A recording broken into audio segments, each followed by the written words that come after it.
कर ले कैसे, किसके थ्रू, सिर्फ यूट्यूब के थ्रू। बहुत ही मतलब इंटरेस्टिंग भी लगा हमें जब हम पढ़ रहे थे। और सुबह जल्दी उठे, अपना सारा सिलेबस कंप्लीट किया, जो भी रीड किया था उसका दोबारा रिवीजन वगैरह किया। तो जितने भी सब्जेक्ट या फिर जितने भी चैप्टर थे हमने सारे क्लियर कर लिए। और अब हम जा रहे हैं मतलब फर्स्ट एग्जाम देने। तो हमारा फर्स्ट एग्जाम है हिंदी का, इलेक्टिव हिंदी। तो देखो जो हमने पढ़ा है ऐसा आएगा या नहीं आएगा, आई डोंट नो, बट हमने सारा कुछ पढ़ा है, कुछ भी नहीं छोड़ा हमने। और सबसे अच्छी बात ये है कि सुनने में आया और कि ये एग्ज़ाम है इसमें बहुत ही सिंपल एग्ज़ाम आएगा। क्यों? क्योंकि 2 साल तक आपको बताइए कि कुछ भी पढ़ाई नहीं हुई है, जितना भी सिलेबस था कोई भी कवर नहीं कर पाया है। तो ये रीज़न है, बाकी वहाँ जाके पता लगेगा। सेंटर पड़ा है हमारा गवर्नमेंट कॉलेज, जो कि कहाँ पर है रोशनी? फिरोजपुर रोड पे। और आज मैं पहली बार इसके साथ रश वाले एरिया में जा रही हूँ और मुझे इतना डर तो एग्जाम देते हुए नहीं लग रहा है जितना अभी लग रहा है एक्टिवा पे बैठे हुए, क्योंकि अभी तक मैं इसके साथ पूरा रश वाले एरिया पे नहीं गई हूँ। मेरी जो कजन सिस्टर है वो गई हुई है, उसका एक्सपीरियंस अलग ही है, मेरा अलग है। आज मैं एक्सपीरियंस करूँगी तो मैं जितने भी मेरे एग्जाम बचेंगे मैं आराम से जाके दे सकती हूँ निर्भय होकर। तो मेरी हिंदी थोड़ी सी स्ट्रांग हो गई है पढ़ने की वजह से, फर्क पड़ता है।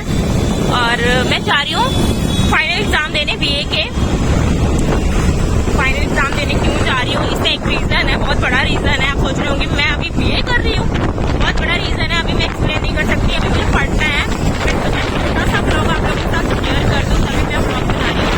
तो जो भी मेरा एग्जाम आएगा क्वेश्चन पेपर मैं आपके साथ जरूर शेयर करूँगी, जो भी 5th सेमेस्टर वाले स्टूडेंट हैं उनके लिए, ताकि आपको हेल्प कर सके एग्जाम कैसा आएगा। गाइस आप वीडियो में बने रहे, वीडियो को जरूर एंजॉय करें।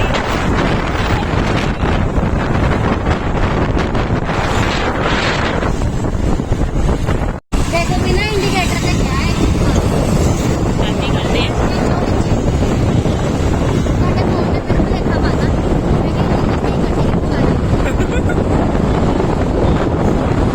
फोकस कर अपना आगे। अच्छा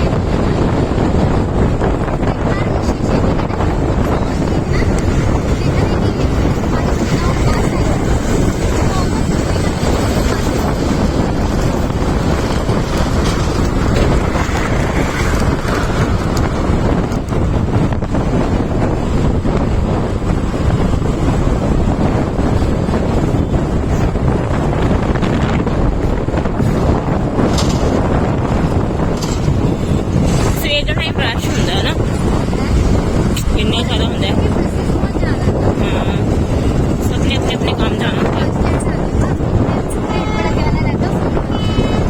फोन खो के ला जाएंगे ना, बस उत्थे तक चला लेना। हाँ हाँ ये मेरा डर लगने लग गया इधर शक्ल देख के। रोशनी ध्यान में चला। 8 बजे निकली थी मैं। ठीक है, हाँ मैंने भी वहीं लगाई है। ठीक है, वहीं पे जो मतलब वो बनी ना बैठने के लिए, वहीं पे बैठे। ठीक। सो फाइनली हम पहुंच चुके हैं कॉलेज के अंदर और हमने पता कर लिया कि हमारी ब्लॉक्स कहाँ पर है। अब हम जा रहे हैं थोड़ा सा पढ़ने, क्योंकि हमारे पास अभी 1 घंटा बाकी है। हाँ 1 घंटा बाकी पढ़ लेने सारा कुछ, सारा क्योंकि 6 बजे तो 7 बजे तक ਆਪਾਂ पढ़िया सीगा सारा। हाँ। एक बार रिवाइज हो गया तो टोटली सारा अपने ਨੂੰ दोबारा रिवाइज हो जाएगा। घूम घूम के पढ़ती हुई है। जिन्हों जिद्दा आदत ਹੁੰਦੀ है। हाँ सो ਸਾਰਿਆਂ ਦੇ ਅੱਖਾਂ 'ਚ ਸਟ੍ਰੈਸ ਦੇਖਣ ਨੂੰ ਮਿਲ ਰਿਹਾ ਹੈ। ਸਹੀ ਗੱਲ, ਅਸੀਂ ਪੜ੍ਹ ਲੈਣੇ। ਕਿੱਥੇ ਬੈਠੀ ਹੈ? ਛਾਂ 'ਚ ਬੈਠੇ ਆ।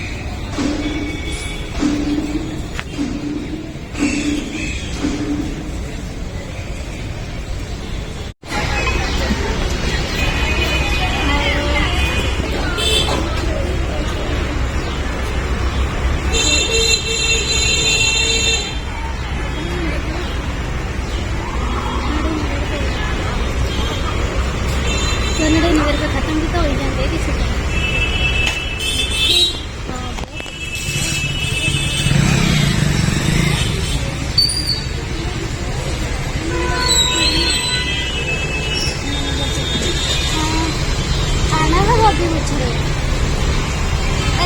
माता रानी चौक से पहले कहीं और होटल देखो।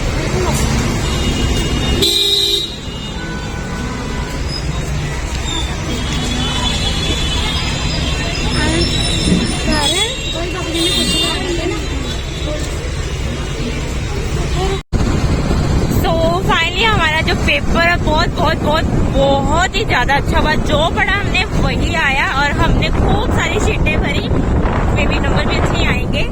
तो मतलब पूरा साल पढ़े नहीं, 2 दिन की पढ़ाई की मेहनत देखते हैं। आपको रिजल्ट में पता लगेगा कि कितने नंबर आएंगे।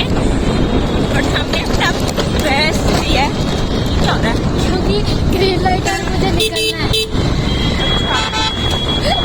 अगर मैं स्लो कर लेती तो हम निकल नहीं पाते, पर हमने कम से कम 180 सेकेंड्स का वेट करना पड़ता। ओके, क्योंकि यहाँ की लाइट्स बहुत बड़ी होती है। Okay okay.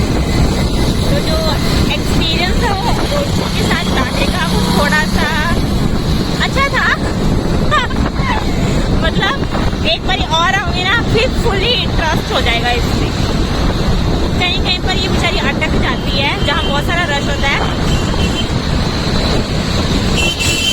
और अब हम जा रहे हैं घर, बिकॉज मेरे दोस्त मनु मेरा वेट कर रहे होंगे।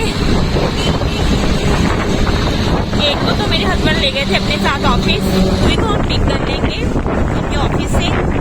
और घर जाके मैं आपको दिखाने वाली हूँ कि एग्जाम में हिंदी के एग्जाम में क्या क्या आया, ताकि जो फिफ्थ सेमेस्टर में है उनको हेल्प मिल सके। ठीक है, वो अपना एग्जाम रेडी कर सके 6th सेमेस्टर के लिए। क्योंकि हम वाटर बॉटल नहीं लेके गए थे और आपको पता है एग्जाम में बाहर नहीं जाने देते हैं पानी पीने, और हमने वहाँ का पानी नहीं पिया क्योंकि वो एक ही जग में लेके आए थे और एक ही गिलास था। हमने नहीं पानी पिया वहाँ का। कुछ ढूंढ रहे हैं, कुछ ठंडा ठंडा मिल जाए क्योंकि धूप बहुत ज़्यादा है। आपको फेस कवर से पता लग ही गया होगा कि कितनी धूप है। तो हम अपने आपको प्रोडक्ट करके अब जा रहे हैं। इतनी जल्दी आ गए सभी ऊपर? हाँ, बस पता नहीं आ गया चिम्मा चौक के अहमदाबाद, प्रताप चौक के फिर अहमदाबाद, गिल चौक के अहमदाबाद, और प्रीत पैलेस होके बस स्टैंड तो पार्क नगर तो फिर ऊपर गई सी तो का सीधा। हाँ तो सीधा पेगा ना। हाँ, वहाँ क्या ऐसी है अपना।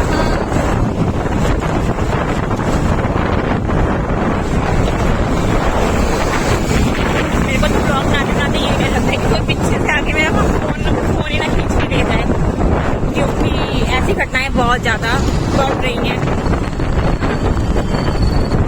खेती का असर हो गया घटना है।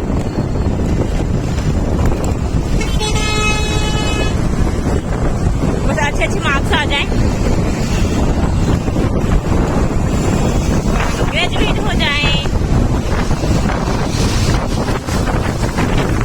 अब मैं फोन को अंदर रख रही हूँ, ऐसा ना हो कि ये ब्लॉगिंग हमारी बढ़ जाए। ओके, तो मिलते हैं घर में और मैं दिखाऊंगी आपको लास्ट में अपना क्वेश्चन पेपर। उसी के साथ मैं वीडियो को एंड करूँगी। अगर आपको लाइक कमेंट शेयर और हमारे चैनल को सब्सक्राइब जरूर करना होगी।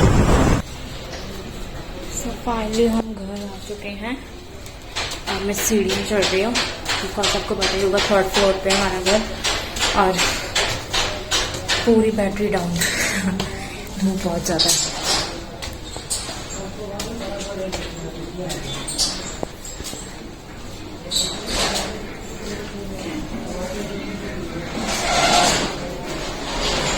और ये भी घर पे ही है।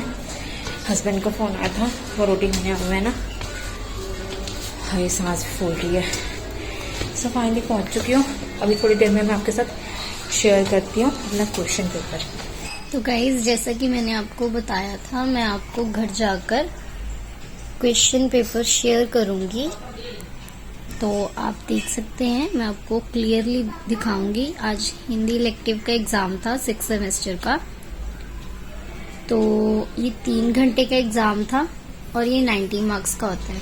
इसमें सभी जो क्वेश्चंस है वो कंपलसरी हैं। और फर्स्ट हमें पहले ऐसे निबंध जिसे हम कहते हैं इंग्लिश में, हमें बहुत सारी ऑप्शंस दी जाती हैं। जिस टॉपिक पर भी आपको पता है कुछ भी, किसी भी चीज को हमने छोड़ना नहीं है। अगर याद किया तो बहुत अच्छी बात है, अगर याद नहीं किया है तो अपने मन से जो भी जिसके बारे में आपको पता है, नॉलेज है थोड़ी बहुत भी, उसके बारे में आपने लिख देना। तो अब है ये सेकंड पेज, इसमें जो हमारी कहानी होती है और जो चैप्टर हम लेसन्स कहते हैं जिनको, उनमें से ये क और ख भाग आता है, जिसमें पहले में गद्यांश सप्रसंग व्याख्या करनी होती है और दूसरे में किसी भी मतलब जो जिन कहानियों में रचित की गई होती है उनमें पात्र होते हैं, उनका चरित्र चित्रण करने का या फिर आपको कहानी का सार या कहानी का उद्देश्य बताने को कहा जाता है। चैप्टर रीड कर लो, दोनों चीजें आप खुद ब खुद लिख सकते हो, चाहे आप इनको याद ना करो, अगर कर लोगे तो और ज्यादा अच्छा, आपकी ही अच्छे से प्रैक्टिस हो जाएगी। और आगे आ जाती है विधाएं। तो विधाएं इसमें मैं बता दूं, हमने ना कंपल्सरी की थी, जैसे कि हमने की थी एक आत्मकथा, नाटक और कहानी। देखिए इनमें से 2 करनी थी, हमें नाटक और कहानी आ गई। तो आप भी वैसे होती बहुत सारी है, आप कंपल्सरी कर सकते हैं। नाटक कर लो, कहानी कर लो, आत्मकथा कर लो, ऑप्शनल में एक करनी है तो जीवनी कर लो, इन्हीं में से कोई ना कोई आती है। आगे आते हैं छंद। तो छंद भी हमने किए थे जो कंपल्सरी थे, रोला, सोठा, दोहा, पेंद्रवज्जा और हमारा इंद्रवज्रा और चौपाई, हमने 6 किए थे और देखो 6 में से 3 आ गए हमें। और ये आता है लास्ट पेज। तो इसमें देवनागरी लिपि तो आपको करनी ही करनी होती है, ठीक है। देवनागरी लिपि के आप उसके इंट्रोडक्शन भी याद कर लोगे, वो भी अच्छी है क्योंकि इंट्रोडक्शन भी पूछी जा सकती है। पूरा देवनागरी को ही आप याद कर लो, कब कहाँ से कैसे वो आई है, उसके क्या गुण है क्या दोष है, उसी में से वो अलग अलग क्वेश्चन बनाकर आपसे पूछ लेते हैं। लास्ट में सबसे इजी होता है ये विज्ञापन या फिर किसी को ये निमंत्रण पत्र भेजना, मतलब निमंत्रण पत्र लिखना, जैसे इनविटेशन हो गया और या फिर विज्ञापन वो होता है जैसे गुमशुदा की तलाश आया, ये बहुत ही नॉर्मल और बहुत ही मतलब इम्पोर्टेंट ये है। गुमशुदा की तलाश, जो गुमशुदा लड़की की तलाश, यहाँ पर विज्ञापन लिखा गया। तो पिछले सन में भी ये आया था, तो इस सन में भी आया, इट मीन से इम्पोर्टेंट है। ये भी आप अगर एक बार इसको देख लेंगे, पढ़ लेंगे, आपको इजी वे से ये याद हो जाएगा। इसको मतलब लाइन टू लाइन याद करने की जरूरत नहीं पड़ेगी। तो गाइस मेरा तो एग्जाम हुआ है बहुत ही ज्यादा अच्छा। तो ये 3 पेज में क्वेश्चन पेपर आया था, बहुत ही अच्छा एग्जाम गया। आई होप जो भी इस क्वेश्चन पेपर के अकॉर्डिंग अपनी तैयारी करेंगे उनका भी एग्जाम अच्छा ही जाएगा।